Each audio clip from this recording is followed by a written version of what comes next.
नमस्कार दोस्तों, स्वागत है आपका हमारे चैनल पर। आज हम बात करेंगे एक बहुत ही महत्वपूर्ण बैंकिंग टॉपिक पर, जिसका नाम है ओवरड्राफ्ट। अगर आपके पास बैंक में खाता है या फिर आप किसी भी बैंकिंग सेवा का उपयोग करते हैं तो इस टॉपिक की जानकारी आपको होना बहुत ही जरूरी है। चलिए सबसे पहले जानते हैं ओवरड्राफ्ट क्या होता है। ओवरड्राफ्ट बैंक द्वारा दी जाने वाली एक खास लोन सुविधा है। इसे आप बैंक का एक अतिरिक्त फीचर भी कह सकते हैं। जैसे बैंक आपको सेविंग अकाउंट पर डेबिट कार्ड और क्रेडिट कार्ड जैसी सुविधाएं देती है, उसी प्रकार ओवरड्राफ्ट भी एक खास सुविधा है। यह सुविधा तब काम आती है जब आपके खाते में बैलेंस शून्य हो जाती है, यानी कि खाते में नेगेटिव बैलेंस हो जाता है। ऐसे में बैंक आपको अतिरिक्त धनराशि उधार के रूप में प्रदान करती है। अब चलिए जानते हैं ओवरड्राफ्ट के लाभ और उपयोग। अब सवाल उठता है कि आखिर इस सुविधा का सबसे ज्यादा फायदा किसे होता है। ओवरड्राफ्ट सुविधा का सबसे अधिक उपयोग वे लोग करते हैं जो किसी प्रकार का व्यवसाय यानी कि बिजनेस करते हैं या जिनके लेन देन में नियमितता रहती है। मान लीजिए किसी बिजनेसमैन को अचानक पैसे की जरूरत पड़ जाए या किसी चेक पेमेंट में दिक्कत आ जाए, तो ऐसे में ओवरड्राफ्ट सुविधा बहुत ही फायदेमंद साबित होती है, जिसकी मदद से उसका पेमेंट रुकता नहीं है और उसका बिजनेस सुचारू रूप से चलता रहता है। अब सबसे पहले जान जाते हैं कि कैसे ओवरड्राफ्ट को आप शुरू कर सकते हैं। दोस्तों, एक बात का ध्यान रखें कि ओवरड्राफ्ट सुविधा आपके खाते में स्वतः सक्रिय नहीं होती है, मतलब कि खुद से वो चालू नहीं होती है। इसके लिए आपको अपने बैंक में जाकर आवेदन करना होता है। बैंक के कर्मचारी आपके खाते के व्यवहार की जांच करते हैं, जैसे कि आपका बैलेंस चेक करते हैं, खाते में जमा राशि, धनराशि का औसत बैलेंस, पैसे जमा करने की नियमितता, आप कब कब पैसे जमा करते हैं, कितने अंतराल पर जमा करते हैं, खाते का न्यूनतम बैलेंस मेंटेन करना, ये सभी को जांच करते हैं। जब बैंक को लगता है कि आपका अकाउंट व्यवहार सही है, तभी वे आपको ओवरड्राफ्ट की सुविधा प्रदान करते हैं। आपको यहाँ पर जान लेना चाहिए कि ओवरड्राफ्ट दो प्रकार के होते हैं। पहला होता है सिक्योर्ड ओवरड्राफ्ट और दूसरा अनसिक्योर्ड ओवरड्राफ्ट। यदि सिक्योर्ड ओवरड्राफ्ट की बात करें तो इसमें बैंक आपको कोलेट्रल की मांग करती है। कोलेट्रल यानी कि आपको कुछ चीज को गिरवी रखना होगा, जैसे कि आपकी फिक्स डिपॉजिट हो गई, बॉन्ड्स हो गए या फिर अन्य संपत्तियां जो होती है, उसे आपको गिरवी के रूप में रखना पड़ेगा। बैंक आपके द्वारा दी गई संपत्ति को गिरवी रखकर आपको ओवरड्राफ्ट की सुविधा उपलब्ध करवाती है। दूसरा होता है अनसिक्योर्ड ओवरड्राफ्ट। इसमें बैंक किसी भी प्रकार की कोलेट्रल नहीं मांगती है।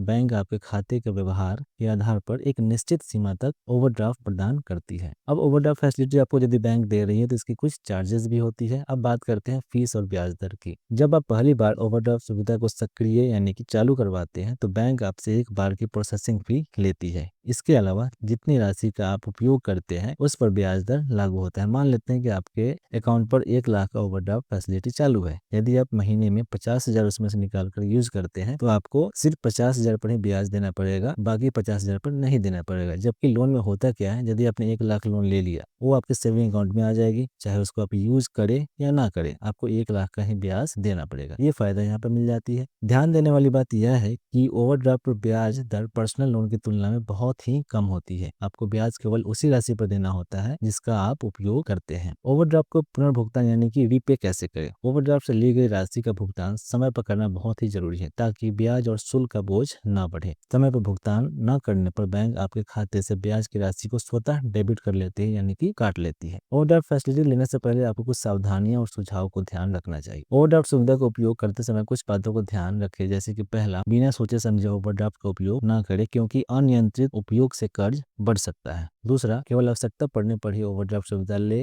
अन्यथा ना ले। ब्याज दर और शुल्क की जानकारी पहले से प्राप्त कर ले। तो दोस्तों, ये था ओवरड्राफ्ट का पूरा विवरण। उम्मीद है कि अब आपको ओवरड्राफ्ट के बारे में पूरी जानकारी मिल गई होगी। अगर आपको ये जानकारी उपयोगी लगी हो तो क्या करना है, वीडियो को लाइक करना है, शेयर करना है और हमारे चैनल को सब्सक्राइब करके बेल आइकन को जरूर दबाना है। ऐसे ही उपयोगी वीडियो के लिए हमारे चैनल के साथ जुड़े रहें और सीखते रहें। Take care, bye bye.